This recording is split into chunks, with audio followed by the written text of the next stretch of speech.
एक आदमी एक लड़की को पैसों के लिए एक घटिया प्रपोजल देता है। इसके बाद इनका प्लान सही से चल रहा होता है, पर इसमें एक बड़ा सा ट्विस्ट आता है। आज की हमारी मूवी परफेक्ट प्रपोजल ये 2015 की क्राइम थ्रिलर मूवी है। इस मूवी में जो ट्विस्ट आता है और इसके बाद जो जो सिचुएशन होती है ये बहुत ही सही है। ये एक मिस्ट्री मूवी है तो इसके बारे में ज़्यादा बोलना कुछ गलत हो सकता है, तो चलिए शुरू करते हैं। मूवी स्टार्ट होती है और हमें मकाओ दिखाया जाता है। कसिनो लाइफ, बार लाइफ, ये सब हम देखते हैं। इसके बाद हमें एक बार में जीयून जो हमारी मेन कैरेक्टर है ये बियर वगैरह सर्व करते हुए दिखती है। जब वह अपने फ्रेंड से बात कर रही होती है तो उसकी फ्रेंड उसे एक एडवर्टाइजमेंट दिखाती है। इस एडवर्टाइजमेंट में लिखा होता है कि एक आदमी की केयर करने के लिए एक सिंगल वुमन चाहिए और इंटरव्यू के बाद ही इसका फैसला वो करेंगे कि उसे जॉब मिला है या नहीं। इसकी फ्रेंड कह रही होती है कि इस इंटरव्यू का मीनिंग ही अलग है। बूढ़े आदमी को मजे करने हैं, इसलिए उसे लड़की चाहिए। इसमें पैसे भी बहुत सारे मिलने वाले होते हैं। ये दोनों जब बात कर रहे होते हैं तब जून का पार्टनर वहां आता है। जून का पार्टनर और जून इन दोनों ने मिलकर ये बार चलाया था। ये दोनों प्रॉफिट बांट कर ये बार चलाने वाले थे, पर 2-3 महीने हो चुके हैं और उसके पार्टनर ने उसे कुछ भी प्रॉफिट वगैरह नहीं दिया। उल्टा उस पर बहुत सारा कर्जा है। उसके पीछे पीछे मेंस बाथरूम तक चली जाती है। ये उसे कहती है कि जल्द से जल्द तुम मुझे मेरे पैसे दो। ये कहता है कि इसके पास ये पैसे नहीं है, पर आज ये जुआ खेलने के लिए जाने वाला है। जुआ खेलेगा और इसे डबल पैसे वो दे सकता है। इनके जो सब पैसे थे इसने जुए में ही खर्च कर दिए हैं। थोड़ी देर में जीवन के पार्टनर के पास गुंडे आ जाते हैं। इसे बहुत मारते क्योंकि इनसे भी इसने बहुत सारे पैसे लिए थे। जीवन इस आदमी की पार्टनर थी और अच्छी फ्रेंड भी थी, इसलिए अब जीवन को ही ये धमकाने लग जाते हैं। ये कहते हैं इसने जो सब पैसे लिए थे ये सब अब तुम्हें पे करने हैं, वरना तुम्हारी लाइफ खतरे में हो सकती है। जीवन अब बड़े प्रॉब्लम में फंस जाती है। अब क्रेडिट्स रोल होते हैं और हमें दिखता है कि जीवन इंटरव्यू के लिए जा रही है।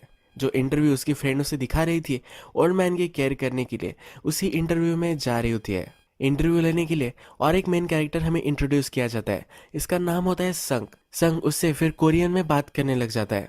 मकाओ में सब इंग्लिश बोलते हैं और जीवन कोरियन बोल सकती है, इसलिए इसका एक प्लस पॉइंट होता है। जून के बारे में सब चीज़ें वो पूछता है। जून से पूछता है कि तुम्हारी मदर कहाँ रहती है। जून कहती है कि जब मैं छोटी थी तभी उनका कार एक्सीडेंट हो गया था। संग को बहुत ही बुरा लगता है। संग फिर जॉब के बारे में समझाता है। वो कहता है कि ये जॉब मकाओ के सबसे बड़े कसिनो ओनर के लिए है। जब हम इसके बारे में बात कर रहे हैं तो तुम्हें लग रहा होगा कि सेल्फ मेड मैन है, बहुत बड़ी बड़ी चैरिटीज करता है और बहुत ही अच्छा आदमी होगा, पर यह बहुत ही घटिया आदमी है। ये इगोइस्टिक, सब लोगों पर चिढ़ने वाला और किसी को भी कोई भी नहीं समझने वाला एक बहुत ही घटिया इंसान है। इसकी तुम्हें केयर करनी है, ये इसका जॉब होता है। वो जीवन से पूछता है कि तुम्हें क्यों ये जॉब लेना है। जीवन कहती कि मेरी फाइनेंशियल सिचुएशन बहुत ही खराब चल रही है। मेरे पार्टनर ने लोन लिया था और मुझे वो पे करना है। संग इम्प्रेस्ड हो जाता है। वो कहता है कि तुम बहुत ही स्ट्रेट फॉरवर्ड हो, ये उसे पसंद आता है। जून कहती है क्या मुझे ये जॉब मिल चुका है। संग कहता है कि नहीं, इसमें और भी कुछ चीज़ें हैं। संग फिर उसे एक लोकेशन बताता है, एक होटल में मिलने वाले होते हैं। उसे कहता है कि मैं तुम्हें प्रपोजल वहाँ समझाने वाला हूँ, तुम्हें सिर्फ ये प्रपोजल सुनने के लिए $1000 में दूंगा। जब जीवन इवनिंग में अपने फ्रेंड से बात करती है तो उसकी फ्रेंड इम्प्रेस्ड हो जाती है। वो कहती है इतने सारे पैसे सिर्फ इंटरव्यू के लिए। उसकी फ्रेंड कहती है कि अगर मुझे ये जॉब लगा तो मैं कुछ भी करने के लिए रेडी हो सकती हूँ। अब हम देखते हैं कि संग और जीवन की मीटिंग चल रही है। संग फिर उसे सब कुछ समझाता है। संग फिर कहता है कि मैं जो तुम्हें प्रपोजल देने वाला हूँ, अगर तुम्हें अनकंफर्टेबल लगे तुम कभी भी उठकर जा सकते हो। ये $1000 किसी को भी ये बात ना बताने के लिए है। जिस ओल्ड मैन की जीवन को केयर करनी होती है इसका नाम होता है किम। संग फिर कहता है किम की फैमिली एक एक्सीडेंट में मर गई थी, उसके बाद ये कभी भी घर नहीं गया है, ये यार्ड पर ही रहता है। ये बहुत ही अकेला हो चुका था तो उसके सर्वेंट के साथ ही रहता है। एक दिन उसे ऐसे ही याद आ गई, वो जब यंग था तब एक लड़की के साथ इसने अनैतिक संबंध बनाए थे। इसी वजह से उसे एक लड़का भी था, यही लड़का संग है। जीवन को समझ में नहीं आ रहा होता कि ये कह क्या रहा है। संग फिर कहता है कि किम के बारे में मुझे सब कुछ पता है।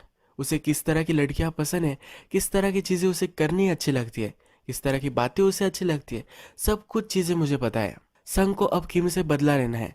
किम की जो सब प्रॉपर्टी है यह संग को नहीं देने वाला, यह सब प्रॉपर्टी चैरिटी में दे देने वाला है, इसीलिए संग इसे बदला लेना चाहता है। संग कहता है कि तुम्हें इससे शादी करनी है। अगर जीवन किम से शादी कर लेगी तो सब प्रॉपर्टी जीवन को चली जाएगी। संग कहता है कि किम जब मर जाएगा तो 50-50 प्रॉपर्टी हम बांट लेंगे। जीवन को आइडिया पसंद नहीं आता, वो उठ जाती है। ये कहती है कि क्या एक घटिया प्रपोजल है। यहाँ से वो जा रही होती है। संग कहता है कि जाओ, जाना है तो जा सकती हो, पर फिर भी वो गुंडे तुम्हारे पीछे ही लगे रहेंगे। तुम्हारी पैसों की प्रॉब्लम कोई भी सॉल्व नहीं करने वाला। जीवन वहां से निकल जाती है।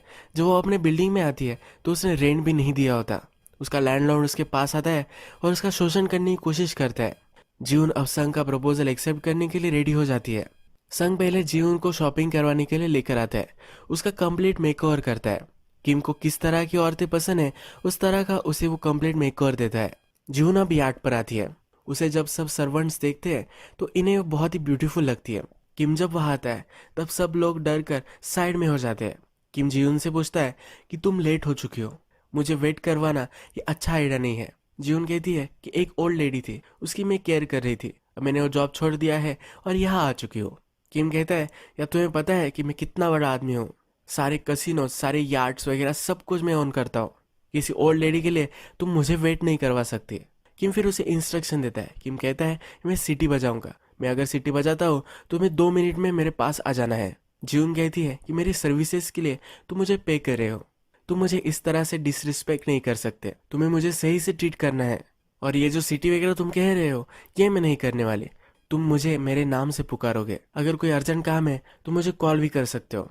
संग ने जीवन को कहा होता है किम बहुत ही अड़ियल है, तुम उसे जितना तंग करोगी उतना ही उसका फ्रस्ट्रेशन बढ़ता जाएगा, वो तुम्हें पैसे ऑफर करने की कोशिश करेगा और जब उसे पता चलेगा कि पैसों से तुम्हें वो बाय नहीं कर सकता तब वो तुमसे शादी करने की कोशिश कर सकता है। यही इनका प्लान होता है। तो यही जीवन अब इस्टेब्लिश कर रही होती है। इस यार्ड की वेटर जीवन को सब जगह वगैरह दिखाती है, उसका रूम भी उसे दिखाती है। जीवन को यह जगह बहुत ही पसंद आती है। रात में संग और जीवन दोनों डेक पर मिलते हैं। कहता है तुम्हारा फर्स्ट इंप्रेशन तो बहुत ही बढ़िया था। जून भी डर रही थी पर फिर भी इसने अच्छा इंप्रेशन दिया है। संग कहता है कि किम को हमेशा लगता था कि उसके पैसों के लिए सब औरतें उसके पास होती है, अब उन्हें इसके ऑपोजिट प्रूव करना है। नेक्स्ट दिन जून बेथिंग सूट में बात वगैरह लेती है। किम उसे ही देख रहा होता है। किम के पास जून आती है, उसका ब्लड प्रेशर वगैरह सब कुछ चेक कर रही होती है। तभी किम को एक सिगरेट चाहिए होती है। डॉक्टर ने मना किया होता है तो जून भी अब मना कर रही होती है। किम अब उसे $100 की नोट देता है, कहता है कि मुझे तुम सिगरेट दे दो और किसी को भी बताना मत। जून कहती है कि मैं ये नहीं करने वाली।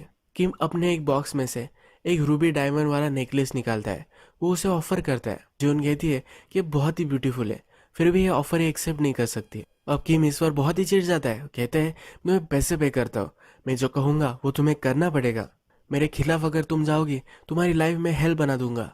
जून कहती है हो गया तुम्हारा और वहां से चली जाती है। बाद में हम देखते हैं कि जून ने अभी अभी जॉब लिया है तो इसकी वेलकम पार्टी चल रही होती है।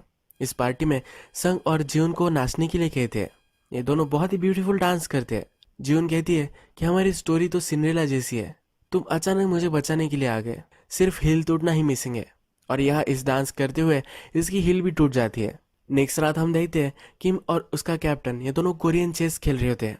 इस यार्ड की वेटर जब उसके पास आती है तो किम कहता है कि अब से तुम मुझे लिकर सर्व नहीं करोगे। किम कहता है कि मुझे दारू के नाम पर पानी नहीं पीना है। थोड़ी देर में जीवन भी वहां आती है और इनका गेम देखती है। गेम देखकर इसे पता चल जाता है कि कैप्टन किम को हरा सकता है।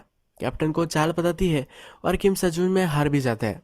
किम इगोइस्टिक ही होता है तो उसे गुस्सा आ जाता है। किम कहता है कि अगर तुम्हें सचमुच में इतना गेम ये पता है तो तुम क्यों नहीं खेलती। किम मजाक करता है कि औरतें हमेशा पर्स ड्रेसेस इस तरह की चीजों के पीछे ही भागती है। इन दोनों की बेट लगती है, अगर जीवन जीत गई तो किम से वो कुछ भी मांग सकती है और अगर किम जीत गया तो जीवन को सैलरी नहीं देने वाला। गेम चलता है और जीवन इसमें जीत जाती है। जीवन किम को कहती है कि तुम्हारे रूम में पियानो है जो तुम कभी भी नहीं बजाते, ये पियानो वो मांग लेती है। ऐसा करने के लिए संग ने ही उसे कहा होता है। अब सब नौकर लोग सीरियस हो जाते हैं और वहां से चले जाते हैं। थोड़ी देर में जीवन वेटर से पूछती है कि ऐसा क्या हो गया है। ये वेटर कहती है कि किम अपनी फैमिली के लिए पियानो बजाता था, उनका एक्सीडेंट हो गया, इसके बाद कभी भी उसने पियानो नहीं बजाया है। जीवन को बहुत ही बुरा लगता है। ये वेटर वंडर करती है कि वो उसके दारू में पानी मिलाती थी, ये किम को कैसे पता था। ये पॉइंट आप ध्यान रखना, ये मूवी के लास्ट में आपको पता चलेगा। जून फिर किम के पास आती है और उसे सॉरी कहती है। किम कहता है कि मुझे भी ज्यादा पास में ड्वेल नहीं करना चाहिए। जून कहती है कि मैं ये सब कुछ समझ सकती हूँ, उसकी मदर का भी एक्सीडेंट हुआ था, जब ये स्कूल में थी तभी इसके टीचर ने उसे बताया था, पूरे रास्ते भर इसे कुछ भी मालूम ही नहीं था, इस सब से ये भी गुजर चुकी है। किम कहता है कि इस तरह की बातें उसे पसंद नहीं है, उसे वहां से निकल जाने के लिए कहता है। किम के लिए जून को बहुत बुरा लगता है। रात में संग जून से मिलता है। जून से पूछती है तुम्हें मुझे पहले बता देना चाहिए था। संग कहता है कि अगर मैं तुम्हें पहले बता देता तो अब जो नेचुरल इफेक्ट आया है ये नहीं आ पाता। जून को कहता है तुम्हें इमोशनल नहीं होना है, हम जो कर रहे हैं ये स्ट्रिक्टली प्रोफेशनल हमें रखना है। ये जब बात कर रहे होते हैं तो यार्ड का सर्वेंट यहाँ आ जाता है। इन्हें देख सकता है तो ये दोनों छुप जाते हैं, एक दूसरे के पास आ जाते हैं। संग इसे किस करने वाला होता है पर अपने आप को ये रोक लेता है। अब नेक्स्ट दिन सुबह हम देखते हैं कि किम फिशिंग कर रहा होता है। फिशिंग करते वक्त एक बड़ा सा फिश उसके हाथ लगता है।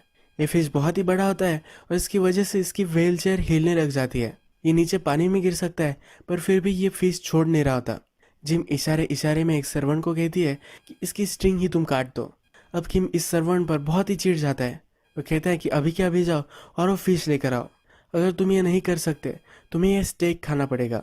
ये जो सर्वेंट है ये पाकिस्तानी होता है और कोरियंस को लगता है कि पाकिस्तानी लोग स्टेक नहीं खा सकते। डायरेक्टर को पता नहीं होगा। एनीवे ये इसे स्टेक खाने के लिए मजबूर करता है। ये मुंह में तो लेता है पर एक खा नहीं रहा होता। जून कहती है कि तुम ये गलत कर रहे हो, ये सब अब बंद कर दो। किम इस और बहुत ही चिढ़ जाता है। वो कहता है कि इस यार्ड का ओनर मैं हूँ, मेरे लिए कोई भी डिसीजन नहीं ले सकता, मैं जो कहूँगा वही होगा। ये बहुत ही चिढ़ जाता है और सब कुछ खाना वगैरह नीचे गिरा देता है। जून को भी यहाँ से निकल जाने के लिए कहता है। जून अब ये जॉब छोड़कर घर आ जाती है। संग और वो दोनों पास आ चुके थे, इसकी भी उसे याद आती है। संग रात में इसके पास आता है। वो कहता है कि अब तुम्हें जॉब पर फिर से वापस आ जाना चाहिए।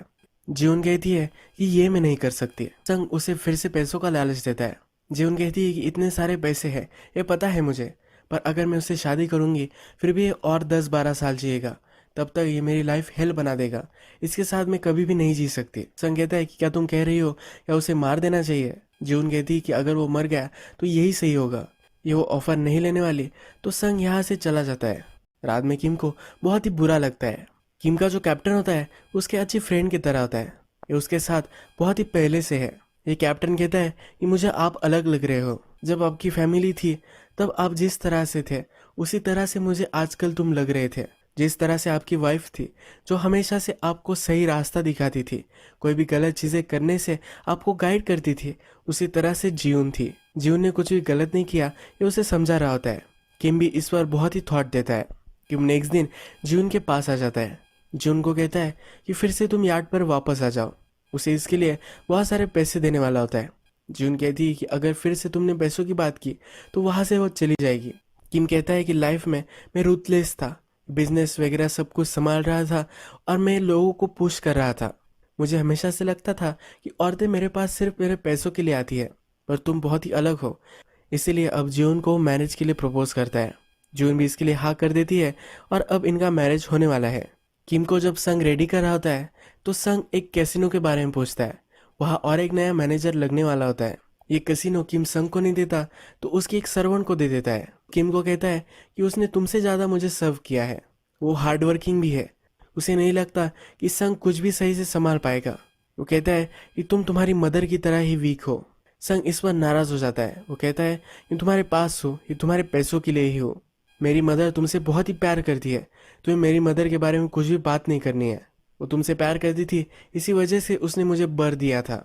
वो 30 साल तक तुम्हें याद करती रही। लास्ट में उसके इलाज के भी हमारे पास पैसे नहीं थे, इसी वजह से वो मर गई। इसके बाद हम देखते हैं कि किम और जीवन की शादी हो जाती है। रात में जब ये दोनों बात कर रहे होते हैं तो किम जीवन से कहता है कि अब सब रिपोर्टर्स तुम्हारे पीछे होंगे, ये सब तुम्हें सिंड्रेला पुकार रहे हैं, तुम्हारे ऊपर बहुत सारे आर्टिकल सब होंगे। किम सिंड्रेला के बारे में कहते हुए कहता है कि जब सिंड्रेला का शूज टूट गया था और जब वो प्रिंस से फिर से मिल नहीं पाती तब उसके पास दो ऑप्शंस थे। वो मिरर में देख सकती थी और जिस तरह से वो प्रिटी थी उसे याद कर सकती थी। दूसरा ऑप्शन था कि उसकी स्टेप मदर के साथ जब वो रह रही थी वैसे वो अपने आप को दिखा सकती थी। वो अपने आप को इस मिरर में देखकर बदल सकती थी। उसे जिस तरीके का पर्सन बनना था उस तरीके का पर्सन वो बन सकती थी। ये इसकी चॉइस थी। जून कहती है कि क्या ये सचमुच में पॉसिबल है। किम कहता है कि हाँ, मेरी एक एम्प्लॉय थी जो सर्कस में काम करती थी, उसने लॉयली मुझे सर्व किया और इसके बाद मैंने अब उसे कसिनो दे दिया है। इसके बाद हम देखते हैं कि जब ये सेलिब्रेशन खत्म हो जाता है तब यार्ड के डेक पर संग और जीवन मिलते हैं। संग कहता है क्या तुम अब हमारी डील भूल तो नहीं जाओगी ना। जीवन कहती है कि नहीं, ऐसा नहीं करूँगी। संग इसके पास आता है और इसे किस करता है। नेक्स्ट दिन सुबह जीवन उठती है और किम को देखती है तो किम मर गया होता है। ये संग को पास बुलाती है और संग भी इस पर बिलीव नहीं कर पाता। संग कहता है कि किम ने अपनी विल चेंज कर दी थी, उसके मरने के बाद तुम्हें ही ये विल मिलने वाली है, पर अभी तक इसके ऑफिशियल सब कुछ काम हो नहीं गया है। ये जब समुंदर से सिटी में पहुंचेंगे इसके बाद ये सब काम वो कर सकता है। संग जीवन से कहता है कि जब तक ये ऑफिशियल नहीं हो जाता तब तक हमें ऐसे प्रिटेंड करना है कि अभी भी किम जिंदा है, किसी को भी अंदर मत आने देना। जीवन उस पर डर गई होती है, ये वो नहीं कर सकती, पर संग उसे मोटिवेट करता है और वहां से चला जाता है। जीवन अब किम को रेडी करती है। किम बहुत ही बीमार है और किसी से वो बात नहीं करना चाहता, इस तरह से वो प्रिटेंड कर रही होती है। जब वे शहर पहुंच जाते हैं तो संग कहता है कि अब तुम्हें किम को घर लेकर जाना है। जीवन कहती है कि ये कैसे पॉसिबल है, ये वो नहीं कर सकती। संग कहता है कि अगर तुमने ऐसा नहीं किया तो सब कुछ हमारा वेस्ट हो जाएगा। 2-3 आवर्स की ही बात है, तुम इसे घर लेकर जाओ, सब फॉर्मेलिटीज कंप्लीट कर कर मैं फिर से वापस आ जाऊंगा। जून फिर किम को व्हीलचेयर पर बैठाती है और सब सर्वेंट को बिलीव करवाती है कि ये बहुत ही ज्यादा बीमार है और किसी से भी बात नहीं कर पाएगा। जब वे घर पर आते हैं तो किम की जो सर्वेंट थी, जो इसे बहुत ही लॉयल थी, वो वहाँ होती है। ये कहती है किम को जो फेवरेट है वो मैंने बनवाया है। किम हमेशा जब घर आता है तो तुरंत खाना खाता है। जून कहती है कि आज ऐसा नहीं होगा, वो अपने रूम में ही खाना खाएगा। ये सर्वेंट कहती है कि ऐसा तो पहले कभी नहीं हुआ है। जून कहती है कि अब मैं इसकी वाइफ बन चुकी हूँ, जो भी होगा वो मेरे तरीके से होगा। संग जून के पास आता है। जून उसे फिर से पूछती है तो किम कहता है कि अभी थोड़ा ही टाइम लगने वाला है। संग उसे कहता है किम की डेथ कल रात ही हो चुकी थी, अगर पुलिस ने ऑटोप्सी की तो उन्हें पता चल सकता है कि किम की डेथ अभी नहीं हुई है। हमें अब इस ऑटोप्सी को जलावा देना है, इसीलिए वो कहता है कि फूड अब तुम मंगवा लो। एक ट्यूब वो जीवन को देता है और कहता है इस ट्यूब से तुम इसे खाना खिलवाओ। किम ने खाना खाया था तो इससे प्रूव हो सकता है कि वो अभी तक जिंदा था। जीवन तो पहले मना ही कर रही होती है, पर संग उसे कन्विंस कर कर वहां से चला जाता है। जाते वक्त संग को सर्वेंट भी मिलती है। सर्वेंट कहती है कि आज मुझे कुछ गड़बड़ लग रही है, किम उससे मिल नहीं रहा। संग कहता है कि अगर तुम्हें उससे मिलना है तो तुम मिल सकती हो, पर वो सोया हुआ है। पिछली बार जब तुमने उसे जगाया था तब कितना बड़ा तमाशा हुआ था, कि तुम्हें याद है। ये सर्वेंट फिर डर जाती है और अंदर नहीं आती। थोड़ी देर में हम देखते हैं कि घर में एक आदमी आता है। जून दरवाज़ा खोलती है और कहती है क्या तुम ऑटोप्सी करने वाले हो। ये कहता है कि नहीं, मैं पुलिस वाला हूँ, यहाँ कुछ तो गड़बड़ चल रही है, ये मुझे पता है। डेड बॉडी अंदर देखकर अब जीवन को अरेस्ट कर लेता है। जीवन के ऊपर डायरेक्टली मर्डर का इल्जाम वो लगा रहे होते हैं। जीवन के बाथरूम में उन्हें ट्यूब्स वगैरह मिली थी, यानी किम पहले ही मर चुका था। सब सर्वेंट से भी इन्होंने पूछा है, जिनसे पता चल चुका है कि जीवन ये कवर अप कर रही थी। जून बहुत ही डर जाती है क्योंकि इस पर सीरियस चार्जेस सब लग सकते हैं। जून अब डर जाती है, ये सब कुछ सच सच बता देती है। ये कहती है कि संग और मेरा ये प्लान था, संग व्हील चेंज कर कर आने वाला था और मैं तब तक इस बॉडी का ख्याल रखने वाली थी, पर फिर भी ये मर्डर मैंने नहीं किया है। संग को डिटेक्टिव बुलवाता है। जीवन कहती है कि सब कुछ सच अब तुम इन्हें बता दो। संग कहता है तुम जो बोल रही हो ये मुझे कुछ भी समझ में नहीं आ रहा। जून बहुत ही डिस्टर्ब हो जाती है और वही गिर जाती है। इसे हॉस्पिटल में एडमिट किया जाता है। वह उसे संग मिलने के लिए आता है। संग उसे कहता है कि 2 व्हील वहाँ थे ही नहीं, जो पहली व्हील थी यही ओरिजिनल व्हील थी। इसमें लिखा हुआ था कि किम अगर मर गया तो सब प्रॉपर्टी चैरिटी को चली जाएगी, पर अगर इसने शादी की तो उसकी वाइफ को सब प्रॉपर्टी मिलने वाली है। जून कहती है कि फिर तुमने ऐसा सब कुछ क्यों किया। संग कहता है कि सब प्रॉपर्टी तुम्हारे नाम पर है, पर तुमने अब मर्डर किया है तो ये प्रॉपर्टी तुम्हें नहीं मिलेगी। किम का नया प्रीडेसेसर मैं ही हूँ, सब प्रॉपर्टी अब संग को मिलने वाली है। संग कहता है कि सालों से मैं इसका प्लानिंग कर रहा था और 50% मैं तुम्हें कैसे दे सकता हूँ। पास में हमने देखा था कि जून याद छोड़कर घर पर आ गई थी। जब संग उसे मिलने के लिए आया था तो जून बोली थी कि अगर मर गया तो अच्छा होगा। यह सब संग ने रिकॉर्ड कर लिया था, ये वो पुलिस को दे देता है। अब जून के खिलाफ सही से एविडेंस मिल चुका है तो वो जेल में उसे रख देते हैं। जून से मिलने के लिए जो घर पर काम करने वाली सर्वेंट थी वो मिलने के लिए आती है। जून इसे कहती है ये जो सब हो रहा है ये सब गलत है, मैंने कुछ भी नहीं किया है। ये सर्वेंट इस पर बिलीव नहीं कर रही होती है। जून कहती है कि अब ट्रूथफुल होना यही मेरे पास एक ऑप्शन है। जैसे सिंड्रेला ने डिसाइड किया था कि उसे क्या बनना है, इसी तरह से अब मुझे डिसाइड करना है। ये जो सर्वेंट थी इसको किम सिंड्रेला बुलाया करता था, इसीलिए ये सर्वेंट अब इस पर बिलीव करने लग जाती है। जीवन कहती है कि मुझे किम के फ्यूनरल पर लेकर जाओ, वहां पर किम के यार्ड पर काम करने वाले जो भी सब सर्वेंट है ये सब अवेलेबल है। इनसे बात कर कर मर्डर किसने किया है ये फिगर आउट कर सकती है। सर्वेंट भी अब इस पर बिलीव करने लग जाती है। एक बड़ा सा लॉयर बुलाती है और जीवन को किम के फ्यूनरल पर लेकर जाती है। इस फ्यूनरल पर यार्ड के वेट्रेस से जीवन मिलती है। ये वेट्रेस उसे कहती है कि मैंने कभी भी बिलीव नहीं किया कि तुम ये कर सकती हो, मैं तुम पर 100% बिलीव करती हूँ। ये इसे एक बैग देती है। ये कहती है किम ने तुम्हारे बहुत सारे फोटोज लिए थे, ये सब इस बैग में होते हैं। किम का एक कुत्ता भी था, ये इस वेट्रेस के पास है। ये वेट्रेस कहती है कि इस कुत्ते का क्या करना है ये मुझे समझ में नहीं आ रहा। जून कुछ भी नहीं कहती और वहां से निकल जाती है। इस फ्यूनरल पर पाकिस्तानी सर्वेंट संग से मिलता है। ये कहता है कि यार्ड पर कुछ गड़बड़ था, इसके लिए इसके पास कुछ एविडेंस है। संग इससे बात करना चाहता है। संग इसे बात करने के लिए गाड़ी में बिठाता है, उसे मार डालता है। जंगल में जाकर इसकी बॉडी वो काट रहा होता है। जून इस फ्यूनरल से भाग रही होती है, तभी पुलिस इसे पकड़ लेते हैं। जब पुलिस की कार में होती है तो सब फोटोग्राफ्स देख रही होती है। ये फोटोग्राफ्स देखकर इसे अजीब लगते हैं। ये अब दिमाग चलाती है और इसे पता चलता है कि कुत्ते के ऊपर एक क्लिप थी। इस क्लिप में कैमरा हो सकता है और इसी कैमरे से फोटोग्राफ्स लिए गए थे। अगर ये कुत्ता इसे मिल गया और ये क्लिप्स वो अचीव कर पाए तो इनोसेंट है ये पता चल जाएगा। हमने मूवी के फर्स्ट में देखा है कि वेट्रेस दारू में वाटर मिक्स कर रही थी। ये किम को पता चल गया था। किम को ये कैसे पता है ये उसे मालूम नहीं है। अब हमें पता चल चुका है कि जो डॉग था ये हमेशा सब पर सर्विलेंस रखता था। किम ने इस कैमरे की वीडियो टेप में ही ये सब देखा था। जीवन पुलिस से फोटोग्राफ्स मांगती है, पुलिस इसे दे नहीं रहे होते। गाड़ी चलाने वाले ड्राइवर को धक्का लग जाता है और ये इंजोर हो जाता है। इसी वजह से इस गाड़ी का एक्सीडेंट हो जाता है। जीवन वहां से भागती है और एक गाड़ी चुरा लेती है। ये वेट्रेस को कॉल लगाती है और कहती है कि तुम कुत्ता लेकर यार्ड पर आ जाना। संग भी इसी यार्ड पर आया हुआ होता है। ये वेट्रेस अपने बॉयफ्रेंड के साथ इस यार्ड पर आई हुई होती है। संग जब इन दोनों को देखता है तब इसके बॉयफ्रेंड को मार देता है। एक कुत्ता लेकर वहां से भाग रही होती है तो जीवन वहां आ जाती है।